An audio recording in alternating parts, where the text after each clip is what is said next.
What if the very fabric of our global economic systems were to be rewoven, not merely patched up, but completely transformed? That is the promise of GESARA NESARA, a radical financial revolution that challenges the status quo and promises to redefine our understanding of economics. Imagine an economic landscape that draws from multiple schools of thought, a profound blend of French liberalism, Marxism, and even theological ideas from the ancient Salamanca school. This is no mere patchwork of philosophies, but rather a quantum heterodoxy that synthesizes these diverse theories into an entirely new economic paradigm. The GESARA NESARA, at its core, is an economic revolution that mirrors the ideals of anarchist thinkers like Kropotkin, yet introduces the concept of apokatastasis. It is the idea of an economic rebirth, a new financial religion that has the potential to reignite the spark of capitalism and enchant it anew. In this transformative era, the market's role is more crucial than ever. It shapes our global perspectives and values and challenges us to uphold the principles of social and political justice. It also forces us to examine the realities of corporate feudalism, a system perpetuated by a globalist cabal, and question if we have ever truly experienced capitalism in its purest form. This journey through the intricate dynamics of GESARA NESARA is not without its challenges. It necessitates a critical look at central bank policies, income disparities, the dominance of corporations, and the consequences of global market dynamics. It's a quest that begs us to question the rules and policies that define success and the tactics used to manipulate the uninformed majority. History reveals the birth of NESARA GESARA in 2001, with its utopian promises of global energy distribution, transportation, and replicator technology. This revolutionary economic system brings about currency revaluation and financial changes that impact more than just economics.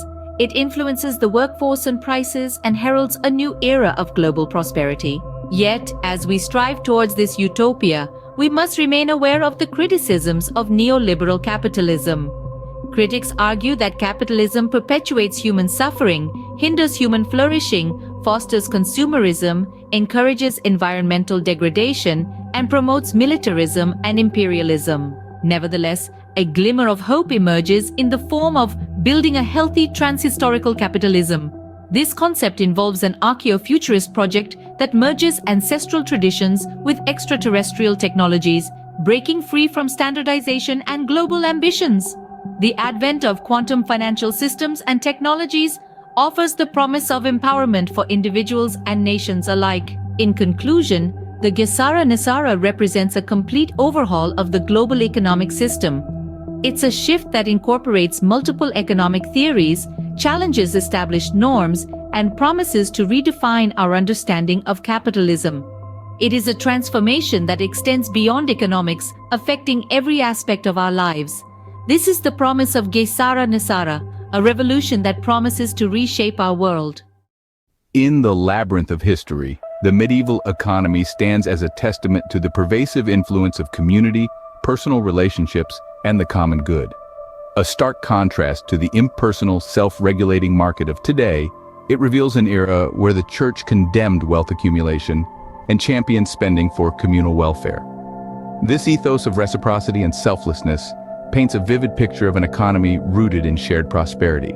As we navigate the intricate terrain between the past and the future, we understand that the survival and evolution of capitalism are contingent on our commitment to address systemic economic issues and sculpt a more equitable system. This journey, underpinned by principles of fairness and unity, presents a unique opportunity to transcend the confines of our existing economic landscape. It invites us to reassess, rejuvenate, and ultimately revamp capitalism itself. The focal point of this discourse is a monumental economic shift, the GESARA NESARA. It is posited that the resulting quantum financial system will mark a civilizational shift of cosmic significance. To dissect the nuances of this global economic order, we turn to a new school of thought, quantum heterodoxy. This approach, drawing insights from liberal and Marxist theories and more, provides a comprehensive understanding of intergalactic trade dynamics and hints at the potential emergence of anarcho-liberalism. Quantum heterodoxy, an innovative economic school, amalgamates elements from the French liberal school, Marxism, and beyond.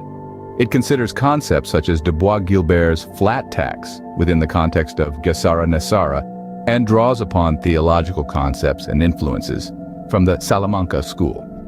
Interestingly, the quantum financial system aligns with some anarchist ideals, highlighting the influence of thinkers like Kropotkin in its development. Navigating further into this economic revolution, we encounter the concept of apokatastasis, a tool that aids in comprehending the profound shifts underway. GESARA NESARA could potentially evolve into a new economic religion, reinvigorating capitalism's appeal. The market, in this context, emerges as a potent force capable of shaping global values and beliefs. In summary, this journey through history and into the future of capitalism reveals the critical need for systemic economic reform. It emphasizes the potential of GESARA NESARA and the quantum financial system to revolutionize our economic landscape. It underlines the importance of embracing diverse economic theories and the potential of the market as a global value shaper.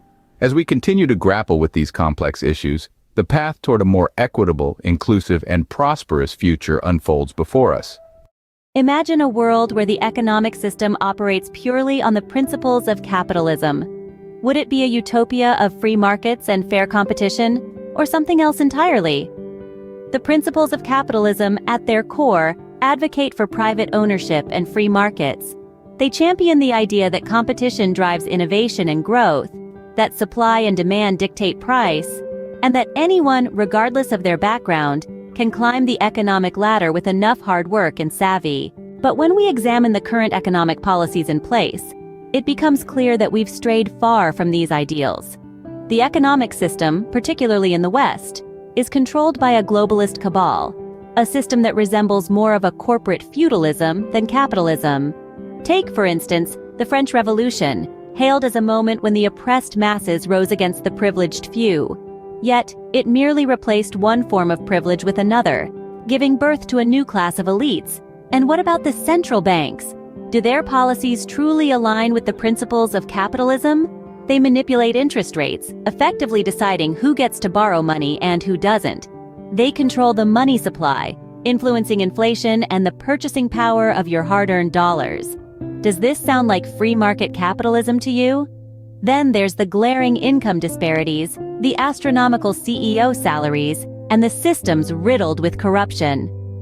All the while, the stock market continues to soar, even as the economy struggles. It's clear that capitalism, as it currently operates, has resulted in significant wealth inequality. The influence of backroom deals and lobbying on economic policies is undeniable.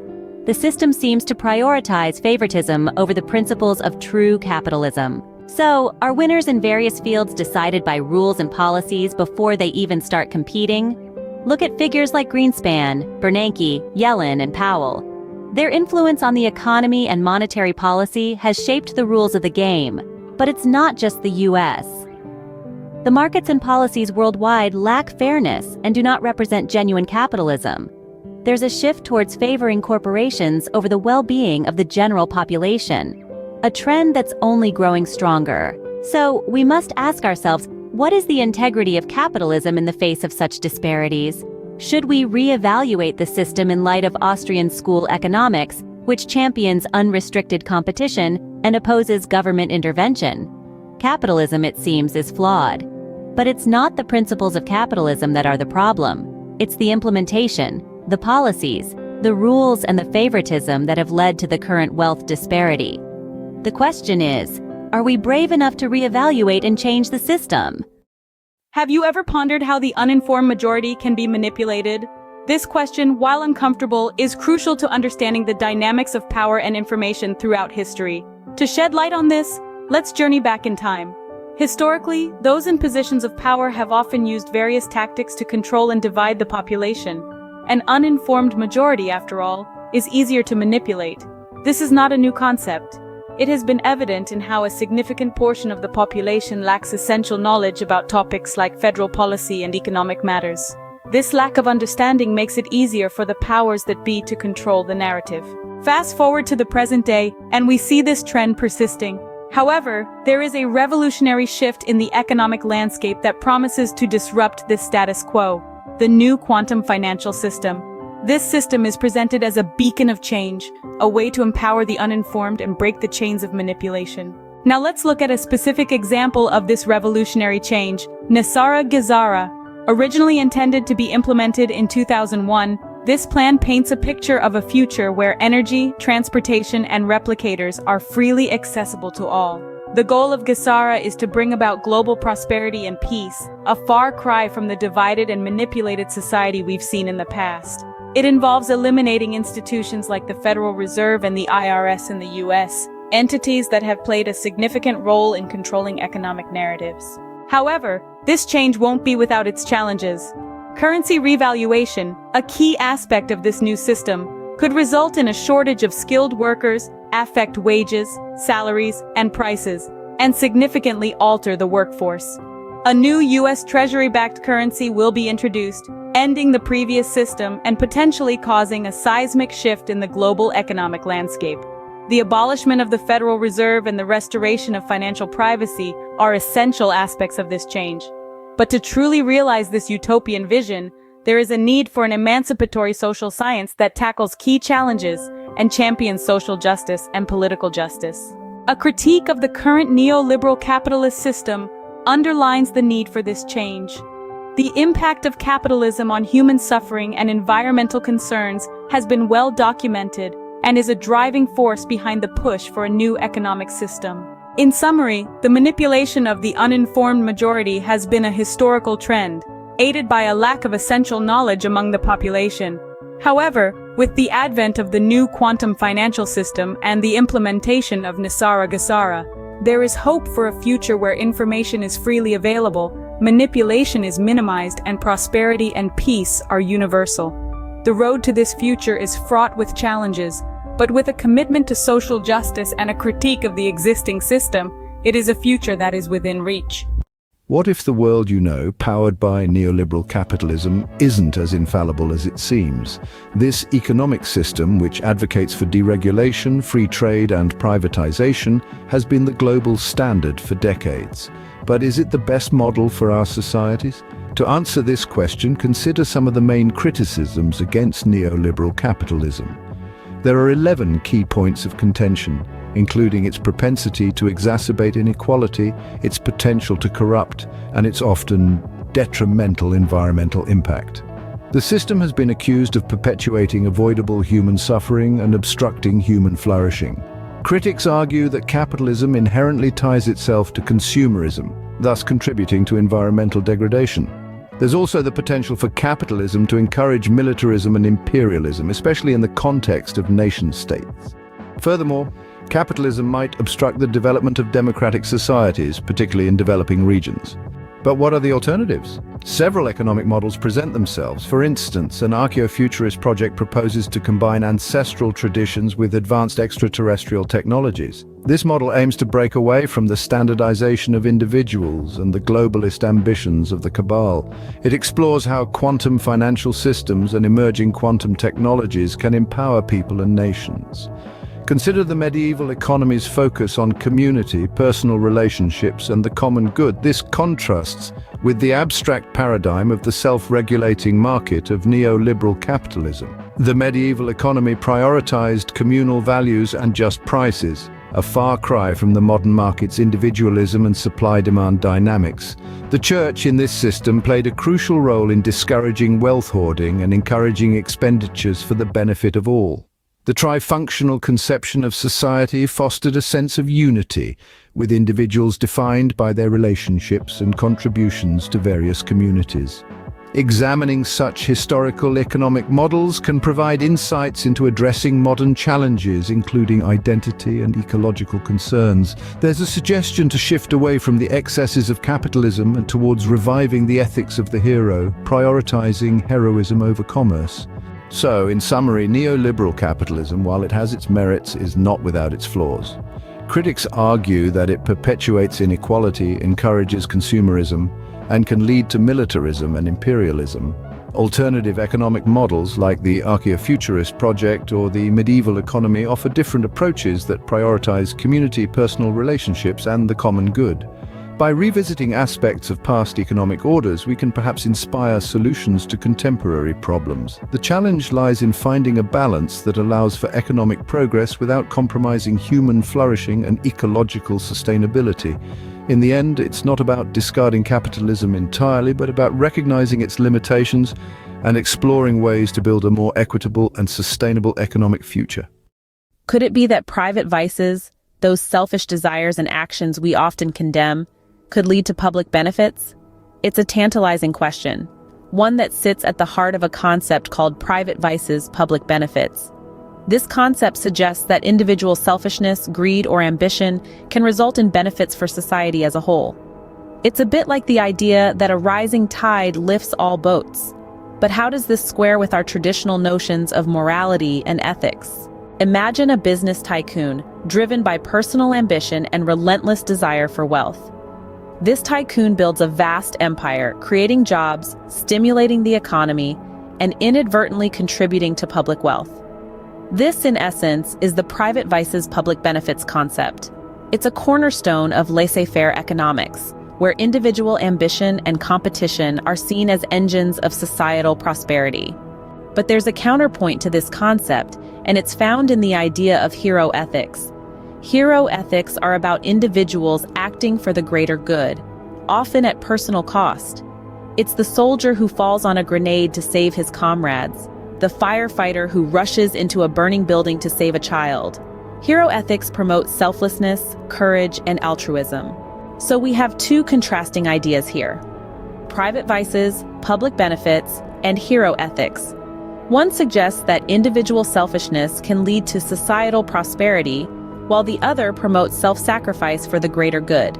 But is it possible that these two concepts can coexist? This paradox has been a driving force behind the evolution of our current economic system, a system that has seen wealth and inequality grow hand in hand. This system, born out of the Washington Consensus of 1994, has seen the rich get richer, while the poor struggle to keep up. This economic model has its roots in the class dynamics outlined by Marx in the 19th century, which identified 7 social classes, ranging from the financial aristocracy at the top to the subproletariat at the bottom. These classes, and the struggle between them, have shaped our economic landscape, for better or worse. But as we move into the future, there's the potential for a shift. The advent of the GESARA NESARA era could see a redistribution of wealth that creates a substantial middle class, potentially easing the class struggle. But this shift won't happen without addressing the structural economic problems at the heart of capitalism. In conclusion, the journey to understanding the transformation encapsulated within the GESARA NESARA has taken us through economic theories, historical paradigms, and critiques of contemporary capitalism. It's shown us the complexities of private vices, public benefits, and hero ethics, and the paradox at their heart. And it's made clear that the future of our economic system will depend on our ability to balance these contrasting ideas and create a fairer, more equitable society for all. Imagine, for a moment, waking up every single day, feeling invigorated, motivated, and ready to conquer whatever challenges that day might bring. Is it possible to cultivate such a mindset? Indeed it is. And the secret lies in the simple yet powerful concept of self-improvement. Picture a young woman named Lucy. Lucy lived a life that was, well, quite ordinary. She held a 9-to-5 job, had a small circle of friends, and spent her weekends catching up on her favorite shows. It was comfortable, predictable, but was it fulfilling? Lucy wasn't quite sure. One day, Lucy stumbled upon a quote by the great Abraham Lincoln: "The best way to predict your future is to create it." This simple sentence sparked a change in Lucy. She began to question whether she was truly living her best life, whether she was creating her future, or simply letting it happen to her. Lucy decided she wanted more. She wanted to grow, to learn, to become the best version of herself. She embarked on a journey of self-improvement. She started reading more, learning new skills, pushing herself out of her comfort zone.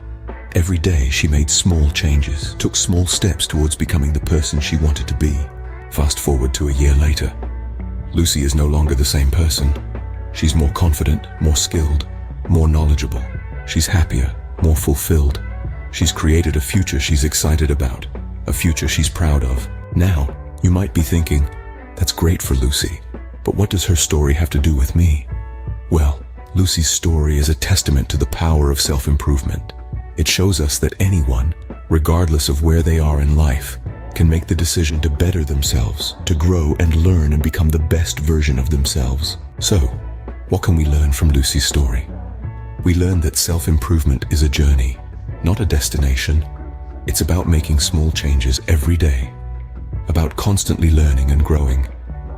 We learn that it's never too late to start this journey, that it's possible to create a future we're excited about. In conclusion, self-improvement is a powerful tool that can lead to a more fulfilling, more satisfying life. It's about taking control of your future, about becoming the best version of yourself. Remember, the best way to predict your future is to create it. If you found value in this video, don't forget to like, share, and subscribe to our channel. Thank you for your time. Until the next time, stay motivated, stay focused, and continue on your journey to abundance. You are more than capable of it.